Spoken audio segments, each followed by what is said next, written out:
So I told y'all about the caseworker in the last video, how she wanted me to sign the paper after she came and did her investigations, her recordings and everything, talked to the kids and everybody in the household. And she didn't find anything. For whatever reason she got called on, she didn't see anything. So she was saying basically they was gonna, drop everything. So I didn't feel like I really needed to sign this paper that bad or whatever. So I just, I kind of pushed it off or whatever.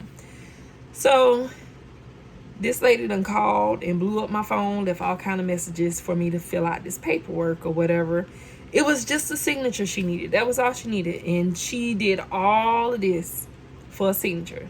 So she did call, she did leave messages, and I did not get back to her or whatever. And so this one particular day, she decides to come up to my job at the busiest time of the day, lunchtime. I'm working at this place called Wawa in Florida, and the line is wrapped around the counter to the front door, and she skipped all those people that were standing in that line waiting patiently to check out. And she comes and she slams her clipboard on my counter after she done skipped everybody in the line. And she tells me, "You're gonna sign this paper, and you're gonna sign it right now. I'm tired of calling you. I'm tired of leaving you messages and you're not responding back to me. Sign this paperwork." You know me. I'm taking all my earrings. Because what we not finna do is skip everybody that's sitting in this line for me to sign your little funky behind paper. Get out the line, and I'll sign that paper whenever I feel like signing that paper. I'm not finna do nothing. So she was like, "You're going to sign this paper today or I'm taking you to jail." I said, "Well, then I guess you're going to have to take me to jail."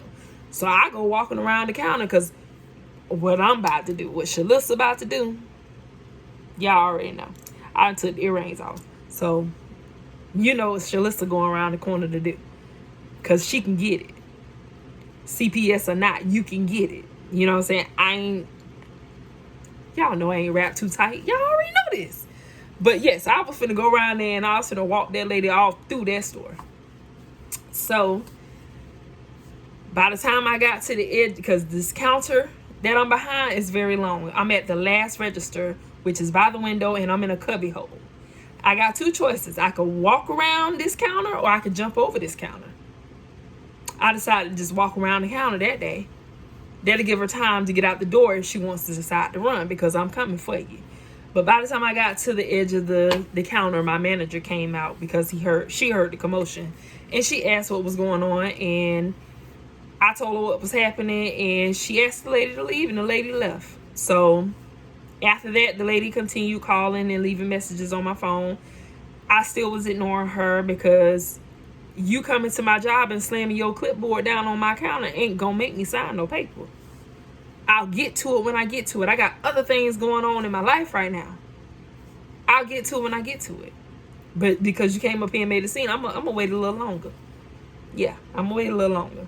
So her voicemail started getting a little sweeter, and she's just like, "Miss Shalissa, can you please just come meet up with me, and I would love to talk to you. I have some things for you that'll be helpful for you and your son, and I just want to give you an apology face to face, this, that, and the third." And so I waited a while, and then I finally hit her up, and I was like, "Okay, where you want to meet at?" And she was like, "Come to my office." So I go to her office, and sure enough, she apologized. She had some things for me and my son. She had a lot of resourceful things that we could use, in our time of need or whatnot. And she gave me her phone number and told me I can call her anytime if I need anything, no matter what it is, no matter what time of day or night, I can call her. And so we got, we was cool. It was cool after that. So my son, so once we got past that, she was just a very helpful person. So now we're going to move forward to my son and his school, how his school got involved. So I guess now the school and the CPS worker are not connected. Somebody in the neighborhood called CPS, but the school, my son went and told them some things. And so he expressed to them that some things was going on at home because the teacher questioned him because he was, acting out in class and, acting different. And so, you know, when those kids start acting different and stuff, you know, teachers and stuff ask questions. And if they hear something they ain't supposed to hear, they got to report that because you're a mandated reporter. So teachers have to report that type of stuff when they hear stuff like whatever my son went in there and told him. And I didn't know that my son had no, I did because yeah, they told me that he expressed to them some things. I was gonna say something else, but yes, they expressed to me that he said some concerning things to them, and so they wanted to get me in to a counseling session with them. Me, because I'm scared of what my son may have said, I'm like, if I go up there, they're gonna take my son. So, you know, me, I'm trying to avoid going up there because I'm thinking the worst. So I eventually go ahead and, you know, I cave in, and I'm just like, you know what, I'm gonna go up here and I'm gonna just see, because maybe it ain't as bad as I think it is. And so when I went, it wasn't as bad as I thought it was. It just was them. They weren't per se telling me to leave the guy I'm with or whatever, and, you know, all this stuff. They were basically just giving me options, different things that I could do, that if I wanted to get away from him, we had plans set up, and, you know, different things that I could do to get away from him so me and my child can be safe or whatnot. So my son basically hadn't got fed up with all of the shenanigans and stuff that was going on, all the toxicity. We was not used to that type of stuff. You know what I'm saying? He's seen some things, but he ain't seen what he's seen with this crackhead that I was dealing with. He's seen a whole lot of stuff. So, you know, he knew that stuff wasn't right, but my son was ready to be out of that situation. He was like, I gotta tell somebody something because we need help. So talking to him, you know, now that he's older or whatever, I did have a chance to get his side of the story and the things that he was going through when all those things was happening to me, and different things like that. So we do the counseling at the school, and, you know, they provide me with information that's resourceful for me and my son. And they actually was trying to help me get a place, but the requirements of the place that was going to help me get a place, I didn't meet all of those requirements. And so not only that, but two, if I was to do it, guess what? Boyfriend can't come. It would only been for me and my son. So instead of me being a bigger person and thinking about me and my son, no, I'm thinking of us as a family, because we're a family. You know what I'm saying? At least that's what I was thinking in my head, because y'all already know who I am. I ain't gonna leave nobody down. But instead of me, I'm just speaking the truth. Instead of me thinking about me and my child at the same time, at a certain time, I was thinking of us as a whole. And as a whole, it was not healthy. I should have cut him out, but I didn't. And so, lessons learned. All of these things are lessons learned from me going through these journeys. So, I ain't gonna make this video too long. I'm gonna try to keep it a little short. I do gotta go back to work, and then I'll come back and fill y'all in on the rest. So